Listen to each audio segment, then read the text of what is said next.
Canada's next government will be a Liberal government. It is not yet clear at this hour whether it will be a minority or majority. Because of some of those close races we were talking about, this marks a fourth Liberal mandate. Very rare in Canadian politics. But the Liberal Party, led by Mark Carney, has pulled it off. A stunning reversal, a Liberal comeback with a first-time politician as leader. That was the moment that CBC News announced that Mark Carney would be Canada's next Prime Minister. Does this also make him the first infrastructure investor PM? Hello and welcome to Talking Global Infrastructure. I'm Claire McWatt, resident Canadian and Senior Communications Manager at the Global Infrastructure Investor Association. Today, we go over everything you need to know about the Great White North and its vast opportunities and challenges for investment in infrastructure, as well as get an inside look at the new government and what policy could look like in the coming years. This is the first in a two-part series on major elections in Canada and Australia, in partnership with Crestview Strategy. In this episode, we will speak with Dan Moulton, partner at Crestview and political commentator. Canada is a G7 country rich in resources with a booming population. Canada is an energy powerhouse with major nuclear capacity, and yet it only makes up 5% of infrastructure investments. We know from our pulse surveys that over the years, Canada is consistently amongst the top most attractive markets in the world, and yet challenges remain to unlock opportunities and turn that interest into deals. There's no shortage of public frustration with the country's infrastructure, namely on rail and housing, and a lot of concern about climate resilience. Q. Mark Carney, former governor of the Bank of Canada and of England, and chair of Brookfield. Does his election change the game for Canada?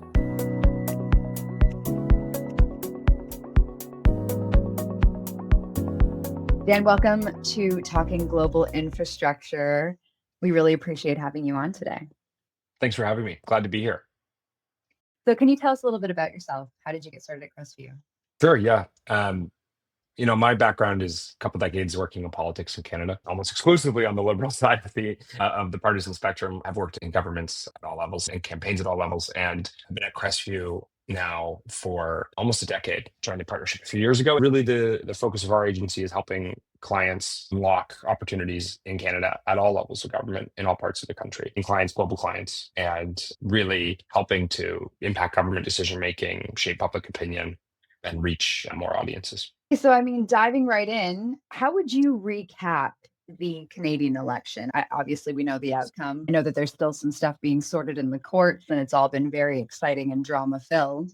But how would you give a little recap of the election to maybe some of our listeners from outside of the Canadian realm?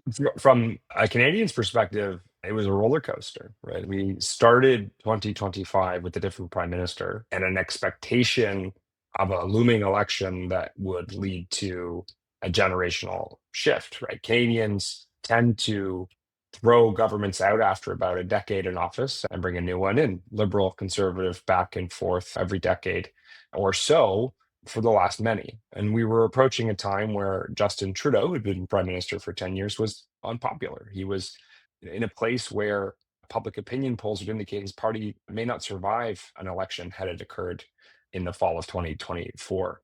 And so we started this year with a very weak Justin Trudeau and a very strong conservative party led by a populist, a conservative leader in Pierre Poilievre, who'd spent the last number of years really connecting with Canadians on the issues that were impacting them: affordability, migration, really the lingering effects of the pandemic and government spending. Then Justin Trudeau left and Donald Trump showed up, right? I think that's how we started our year here. That really shifted so much of what occurred in the Canadian election this spring, because you had a country feeling uncertain and weak, feeling as though we were a bit sluggish economically, that not enough investment was occurring, and concerned about it, to in crisis, because Donald Trump's tariffs and the threat of ending and a complete upheaval in our economic relationship with the United States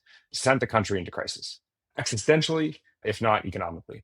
And what that meant was Canadians were, I would say, hungry for strong, stable leadership.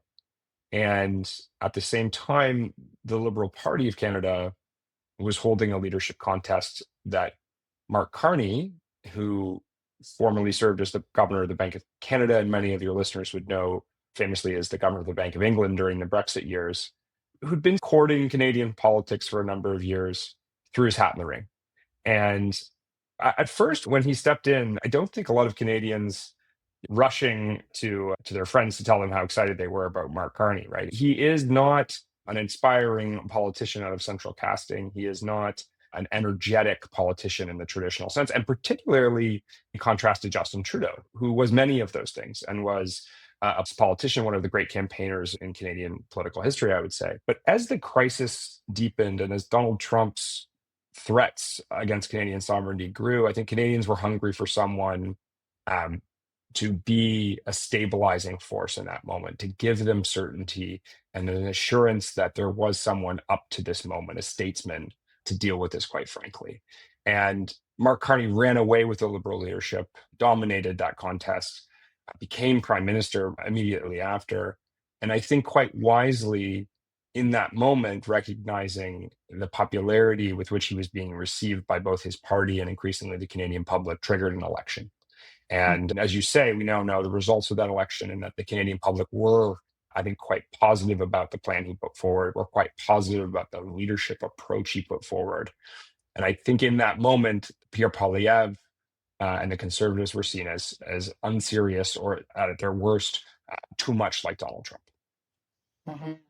I know that there was a lot of commentary out of some of the provincial leaders, namely Daniel Smith from Alberta, that really compiled to that sort of negative image of Poilievre that I think definitely didn't help him, and certain campaign flip-flop mistakes here and there. But at the end of the day, we now have this minority government, which in most circumstances in Canada, at least in my experience, tends to be a less stable concept. You could fall at any moment. It's a very concerning concept.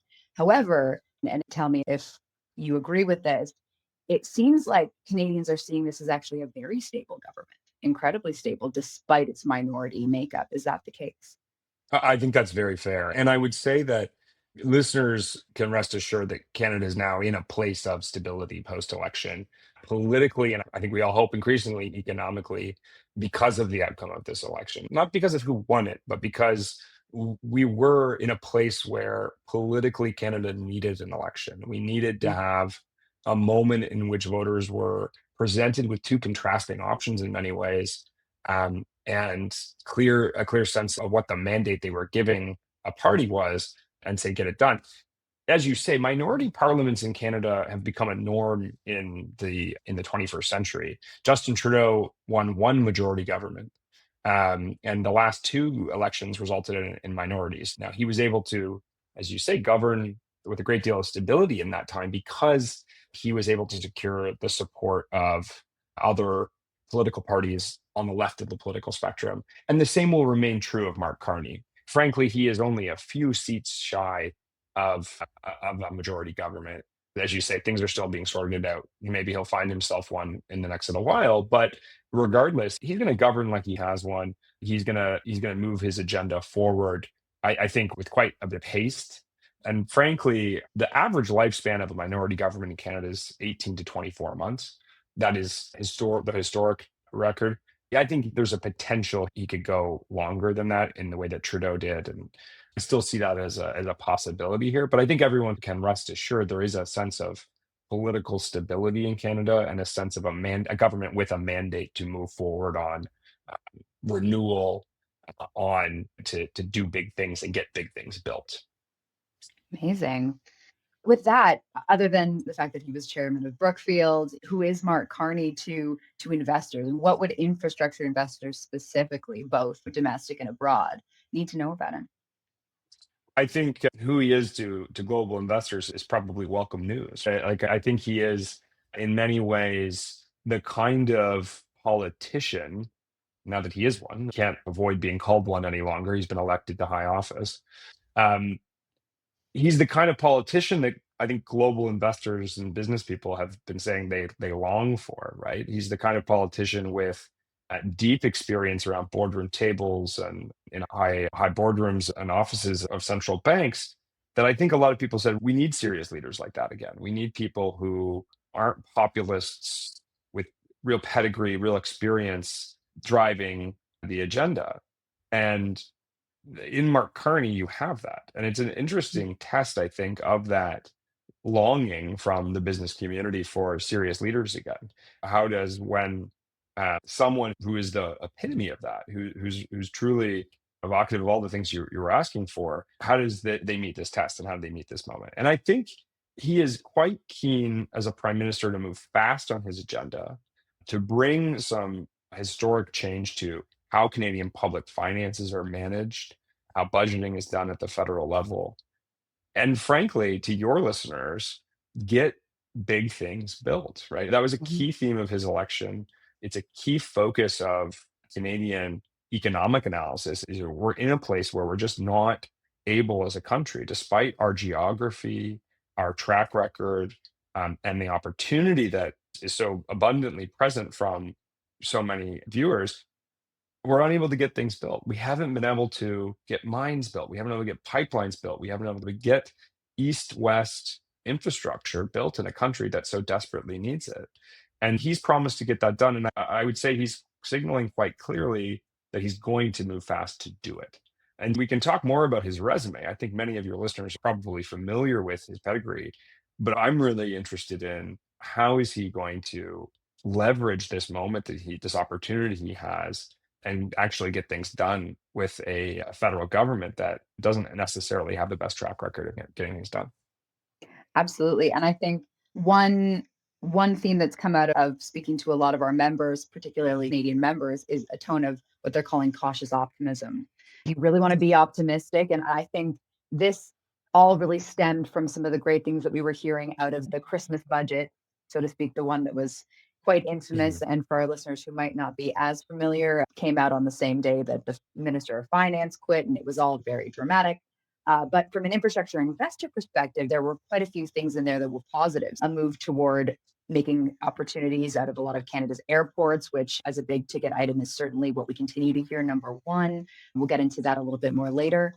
But certainly there have been some signals that were positive. But then over time, a lot of those notes became a bit stale. We were hearing a lot of positive points into February, but then we had this election. So we can't really continue to count on a lot of those promises. What we're hearing is everyone's looking toward budget now that we know that there will be one. There was some conversation before about not having a budget this year. What does that do to Canadians? So definitely a lot of cautious optimism amongst I think members. that's right. And I would just add, Mark Carney's career of late has really been focused very clearly on decarbonization, sustainability, sustainable finance. That is a key thing, a key theme of his career before he entered the political ring here in Canada, since he left his roles in central banking.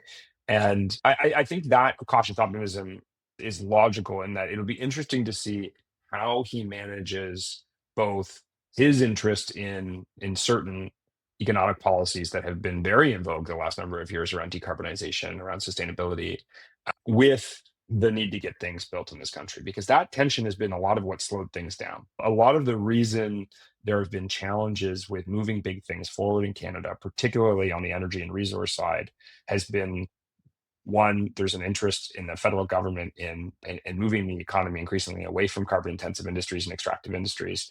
And secondly, the party that has governed Canada for the last 10 years, Carney continues to lead, does rely on progressive voters that care a lot about those issues and care a great deal about a commitment to decarbonization and sustainability. And so how you manage that tension isn't going to be easy. And I think will be one of the reasons why the caution, I would suggest, and that cautious optimism will probably linger for a little bit of time, because it is a reality in Canada that we have an electorate that is extremely liberal, right? Leaning Yeah, left, 60% of Canadian voters to choose a progressive party to send to parliament. And so that is a reality that any prime minister leading the Liberal Party of Canada needs to be alive to. absolutely. Famously, Prime Minister Stephen Harper said that when he got into office, he realized that maybe his views weren't always going to gel with Canadians, and he would have to change his agenda if he wanted to maintain control of the government. And that's definitely a story that I think every Prime Minister of Canada needs to be wary of, is this tension between maybe their own agenda going out the gate and what Canadians over time start to talk about and start to think about. I think is a Yeah. big one. Radical change out there. No, Canadians tend not no. to be tend to be, despite our progressive tendencies, a small C conservative country in many ways as well. I think radical change Mm, has never been a part of our identity dating back centuries. And so I would say the sort of pace at with which you can make change was one of the realities that Stephen Harper, you mentioned, faced. I think some of the things that Carney does have planned, pretty radical changes in defense spending and budgetary policy, they may be perceived as too radical in the pace at with which change will be sought. Well, I think that's another thing I'll be really watching for as well. fascinating. And then getting into the new players, we have as Minister of Housing and Infrastructure, the former mayor of Vancouver, Barry Robinson, and we have Chrystia Freeland in transportation, and we have Minister Champagne now in finance. So what do you think about these three ministers, and how do you think they can help Prime Minister Carney usher in an attractive regime for infrastructure investors? Yeah, it's certainly an interesting cabinet, and there's at least one name I'm going to add to your list as well that I think your listeners will care a great deal about and want to pay attention to. But I just say off the top, the high level, the cabinet itself is um, there is an attempt, I think, on Mr. Carney's part to preserve some of the really key players that were feature of Liberal cabinets for the last 10 years. Minister Chrystia Freeland, as you point out, Minister Francois-Philippe Champagne, both have served as finance ministers now in Liberal governments in the last 10 years and are both uh, nearly household names in Canada. Certainly, Minister Freeland is a household name, and Minister Champagne, I think, in Quebec is a household name, and in many parts of the country is a familiar face to Canadians. Those two are steady hands in many ways and key, I think, political players in this government in terms of the political realities that Mr. Carney will be grappling with. Minister Champagne at finance is a unsurprising choice. And Minister Melanie Joly, I'd add to the mix here as well, has been Mm, appointed to serve as industry minister. Both very senior political figures in the province of Quebec, a very important jurisdiction to this government in that so many seats were handed to the Liberals in the province of Quebec, and their political fortunes moving forward as a party are very much reliant on the province of Quebec. And so I would say that the reality that global investors need to be attuned to when they're thinking about the investment climate in Canada as it relates to our political environment is the role of Quebec, how important a political voice that province and the political leaders that come from it are. And so that's where Minister Champagne and Minister Joly, I would say, form a lot of the senior political to the Quebec agenda in the Carney cabinet. The other name I really want to add to this mix is Tim Hodgson.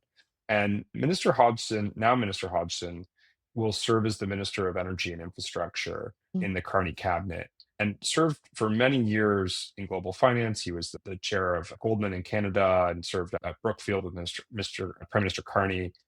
So he's someone that I think brings a lot of the private sector pedigree and expertise that is akin to Mr. Carney. He's also quite from his career and dealings with Mr. Carney and was very much encouraged to run and brought into a very senior role in this cabinet for the first time. It mm, was the first time election for him by Mr. Carney himself. And so Minister Hodgson, I think, is in many ways going to be the minister for major projects and major infrastructure in Canada. And that, I think, is probably, to me, the most relevant minister to your ministers or to your listeners, pardon me, in this new cabinet, and really, I think, a signal on not just the appetite to do things, the appetite to streamline approvals, the appetite to consider innovative models for partnership around infrastructure projects, to mm. influence financing policies in the federal government that facilitate infrastructure getting built. Like it to me is actually a signal as an individual in Tim Hodgson and in a choice by Mr. Carney about the direction this government's going on major projects and infrastructure. In the final note, because I don't want to miss it, you mentioned Gregor Robertson as the Minister of Housing and former mayor of Vancouver, also a first-time parliamentarian federally elected for the first time in this election. I would say he immediately polarized those that care a lot about housing in this country. And for those that are interested in seeing reformed housing policy that is progressive in nature, I would say there was some skepticism about his appointment, which may surprise people. Vancouver is generally seen as a liberal city, a progressive city, probably one of the most progressive cities in the country. And so I think instinctively you'd think the former mayor of Vancouver must be welcomed by progressives. Immediately, I think there was a lot of skepticism about his appointment, about his track record of YIMBY, as it's called, reform in Vancouver. I think there was Yeah. a lot of pushback on his appointment right away. And he did have a little bit of controversy in his early days and some media commentary about not lowering the cost of housing in Canada, not affecting the value that Canadians have in the homes that they have invested in over many years. And so I think there was a little bit of bumpiness for him in those early days and a lot of skepticism on the left. And then on the developer side, I think the appointments raised eyebrows as well, because there was this question of, was this just a socialist in sheep's clothing or something like that? I think Yeah. some real apprehension when he was appointed. Honestly, I think he's pretty moderate, frankly, on these issues. I think Yeah. he's probably raising eyebrows or raising concern on both sides of the spectrum here because he's just down the middle, right? I don't think he's a terribly controversial choice. I think the question will be his ability to move things forward in that department. It is not the role of the federal government to set zoning policy in this country or to really impact a lot of the key factors that limit the development of housing in Canada. There are financial instruments the federal government has. There are regulatory instruments the federal government has that can help facilitate more capital being invested in housing getting built or incentivizing lower orders of government to do more on housing. But they're hard, they're difficult to do. And so I'm interested to see Mhm. his capacity to move some of those big things forward. That's really interesting. Getting into sectors here, the ones we know that a lot of our members are really interested in because they hold big opportunities for investment. And again, just to add at this point in the discussion that GIA, we've noticed that only 5% of infrastructure investments in the market are coming out of Canada, despite its massive and growing population, despite the natural resources and the absolute opportunity that exists in the country. And then also to make a note of pulse surveys, we do this twice yearly survey of our membership, sentiment toward different markets and different sectors. And Canada consistently over years and years has come out top 5, top 10, so is back and forth as a really key market. And yet those opportunities do not continue to come forward and take advantage of that want to invest. And again, we hear from our members that one of the biggest places they'd like to see opportunity is within airports. So what do you think the airport situation is and the opportunity for investment there? Yeah, I'll start with a high level overview on as we look at all of the key sectors that you want to talk about. I do want to say I think there have been institutional obstacles, certain inertias in how things happen in Canada. We talked about this a few times. Is like we seem to really struggle with getting big things done and getting big things country Yeah. in in particular energy and extraction, right? Like there is new projects, net new big projects we really struggle with.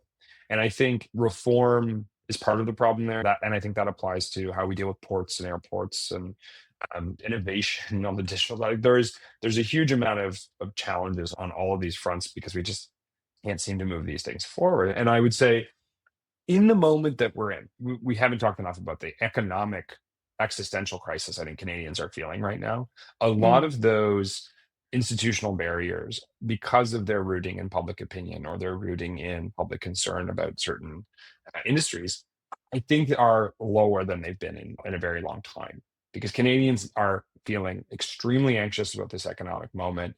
We're feeling precarious reliability on America's economy and an interest in seeing foreign investment in this country is extremely high. I think both from this government and from the Canadian public, in a way that I just don't think we've been alive to for some time and as concerned about for some time. So I hope to see, as a Canadian and someone who cares a lot about this economy, I hope to see a great deal of change from this government to seize on that moment and drive those numbers up. I think we need to send signals around the world that Canada is open for business in a different way and that yeah. getting things done here and getting money spent here is possible in a way that I think a lot of investors haven't felt it has been for some time.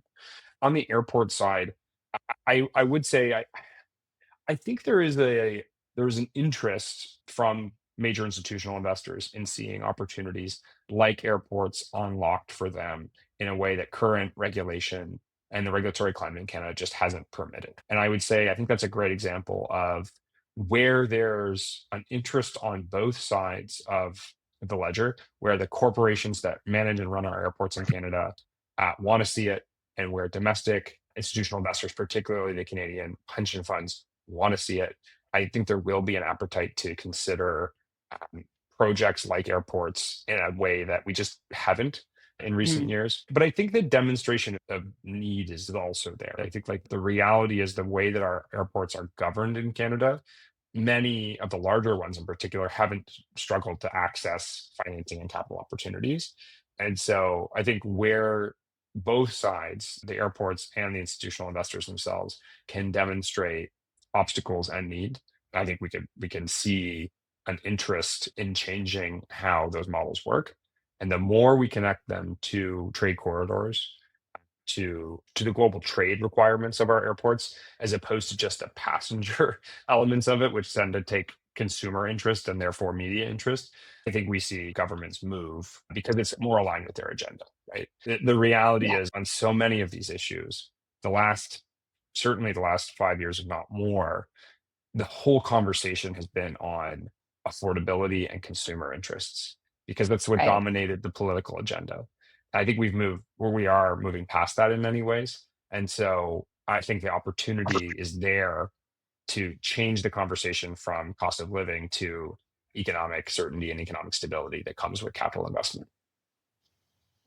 Interesting. What are your thoughts on port opportunities? I work with I work with a lot of Canadian importers that care a lot about our ports, and I think the reality that we face is that they're not the governance model for our ports is far weaker than that for our airports. For example, I just mentioned the Interesting. governance model for our airports, and Yeah. and the reality is that governance model, the airport authority governance model, has been extremely effective particularly on the financing side. I would say, right, it has attracted investment and facilitated the development of some world-class airports, even in mid-sized Canadian markets. Whereas our Mm. ports, um, I think the governance model is far less effective.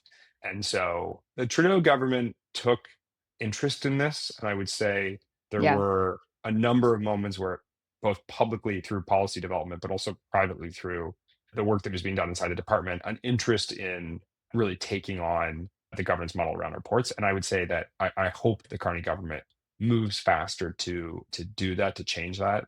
I also would say you're likely to see our major ports of Montreal, ports of Vancouver, and some of the major trade corridors into the country become the key focus, both of Mm. spending and nationally significant project designations, but also, I would say, some targeted attempts to change how they're governed. A quick aside here. What do you think about the Canada Infrastructure Bank? What role do you think they have to play in this next government? I know that they were quite popular under the Trudeau government, but going forward into this new administration, what's the role for the CIB? The CIB's had an interesting trajectory since its creation. Obviously, the mission hasn't, I would say, radically changed, but the administration seems to have, right? In its early years, it invited some political controversy for its ability to achieve its mission, to actually move things forward. In the last few years, since Aaron Corey, the now CEO of the Canada Infrastructure Bank, took it over, he's really righted the ship. And I think he's put it in a place where it's really starting to move things forward. It's really quite seen positively, I would say, in a way that it wasn't. And I don't mean that publicly. Certainly, there aren't political controversies publicly in the way that there were in the early years. But I would say I think investors in Canada see it as Mm. effective. I think those that need to get financing for projects that they can't find elsewhere see it as, okay, finally this thing is working the way it was meant to, and I can actually access opportunity from it. And so I think it's well regarded in this moment, and I think the Carney government will look to it as an opportunity to say, okay, how do we make this even stronger? We've got a huge agenda. The Carney government has a massive agenda to move forward projects and a huge set of tools to do that. And I would say the infrastructure bank is just going to be one of those tools that will be leveraged to do that. Interesting. On energy, we're hearing again from members that transmission is a massive space that they'd like to be investing in more and finding opportunities to invest. What are the Yeah, prospects there? I'll go back quickly to mention the new minister of Energy and Infrastructure immediately left his role as the chair of Hydro One, which is one of the largest electricity transmitters in Canada. And he, I would say, will have a real appetite for this as well. The trouble with electricity transmission in Canada, I think broadly Canada benefits from pretty modern, effective electricity transmission grids, but they're administered by the provincial governments, right? Like Hmm.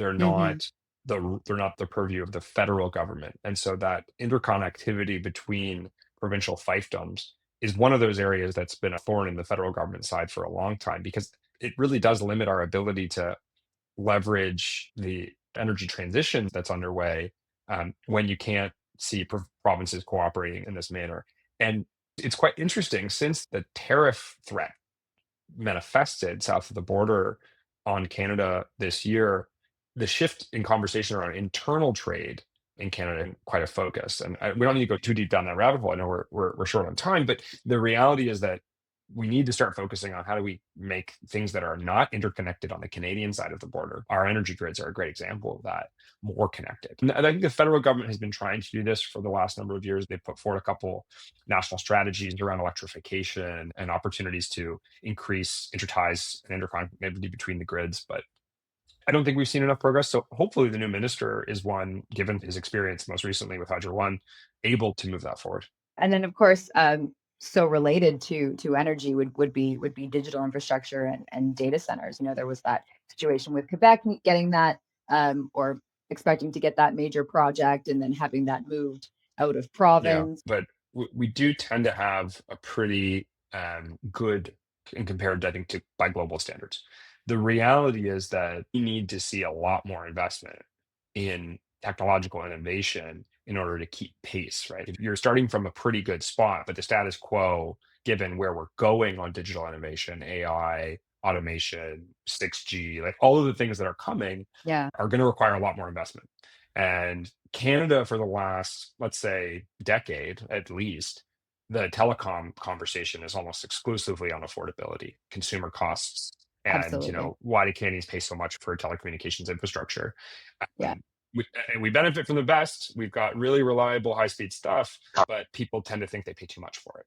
And yeah, so when the conversations on that, federal policy tends to lead toward how do we reduce costs, not how do we facilitate investment. And I think the government federally needs to be really alive to the reality that we're going to lose out on investment opportunity in this country if we don't have a network that is future proof and is built for the economic innovation that's coming.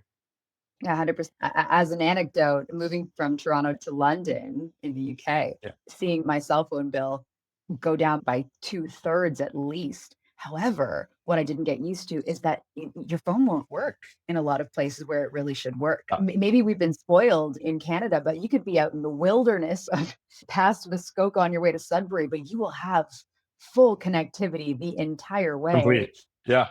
4 hours north of versus Toronto, I've got full bars of 5G service.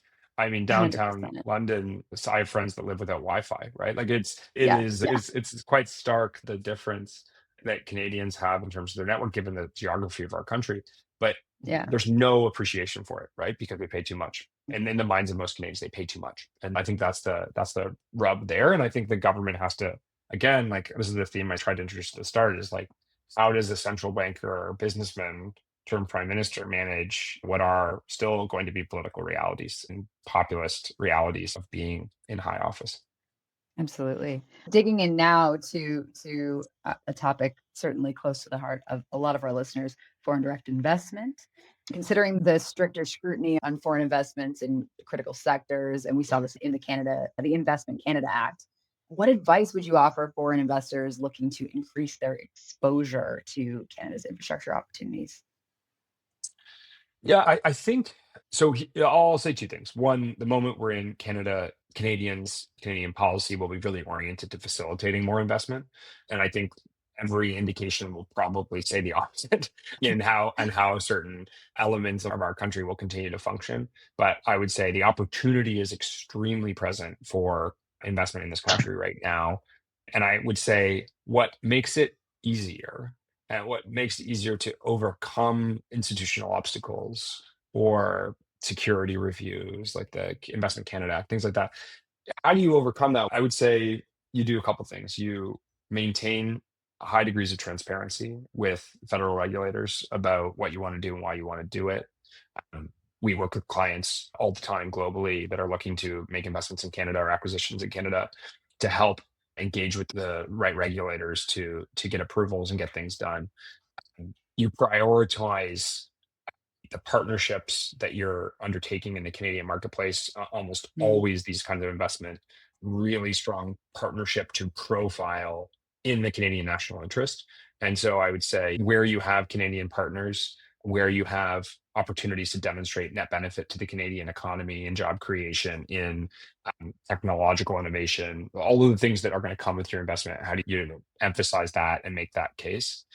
And finally, I think fundamentally, it's demonstrating a long-term commitment to this economy and to this country, right? I think where the government becomes apprehensive about foreign direct investment is really in moments where they're skeptical of an interest in long-term support for Canada and Canada's economy. And so I think demonstrating that is going to be one of those key things that helps to overcome.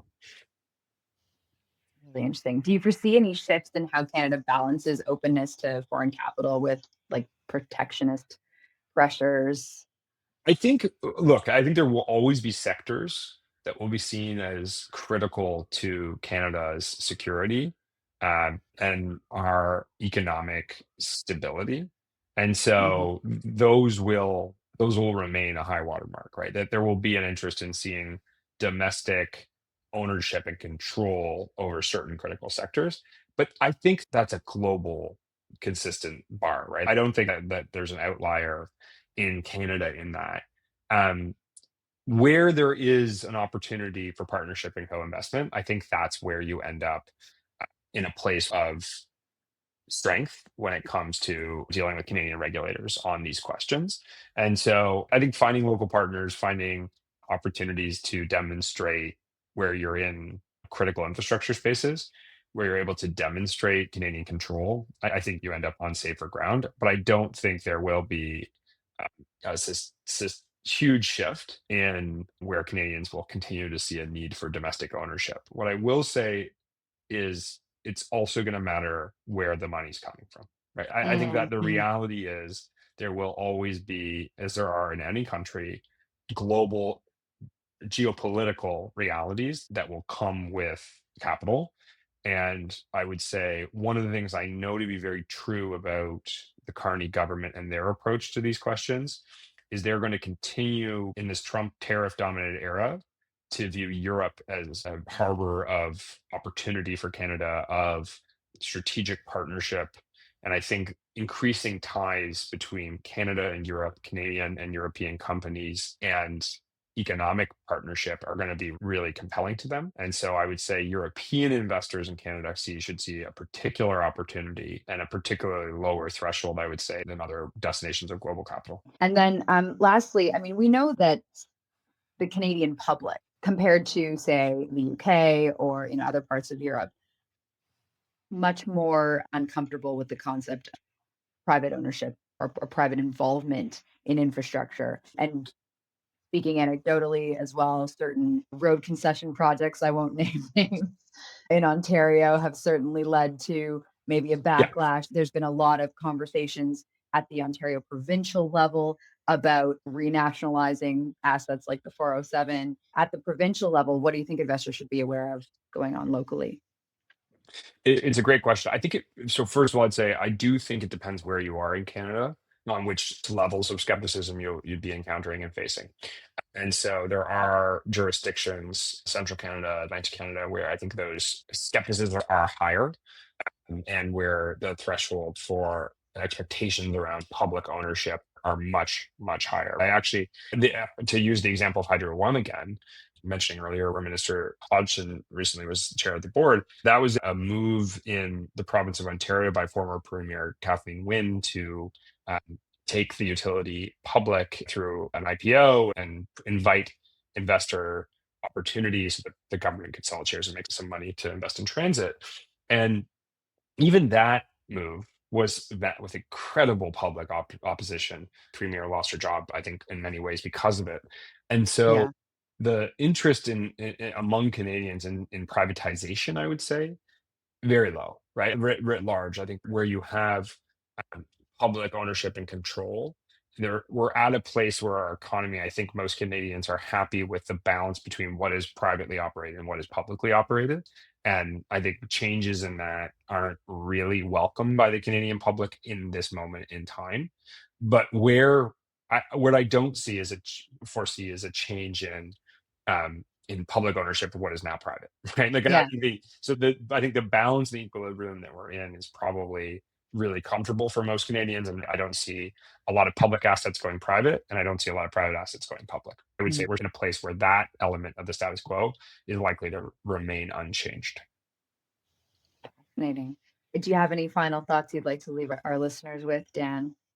No, I would just say, I think I mentioned a few times throughout, I would say Canada's stable new government is one that is going to want to be connecting with the global investment community in a way that sends the signal Canada's open for business. We want to draw for direct investment.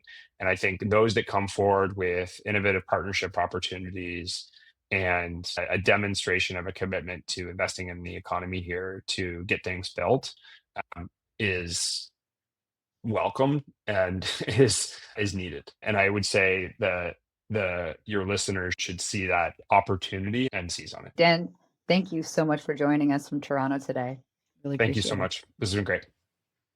Cheers. Thanks. Thank you for joining us today on Talking Global Infrastructure. I'm Claire McWatt. You can find loads on our website at giia.net, including useful insights, case studies, and reports on infrastructure investment. Make sure to follow us on Apple Podcasts and Spotify, as well as YouTube, so that you never miss an episode. Find us on LinkedIn and join our mailing list for the latest news and trends from the sector. Have an idea for an episode, thoughts on this or other episodes, you can email us at communications@giia.net. Thank you once again to our guest, Dan Moulton. You can learn more about Crestview at crestviewstrategy.com. We'll see you next time.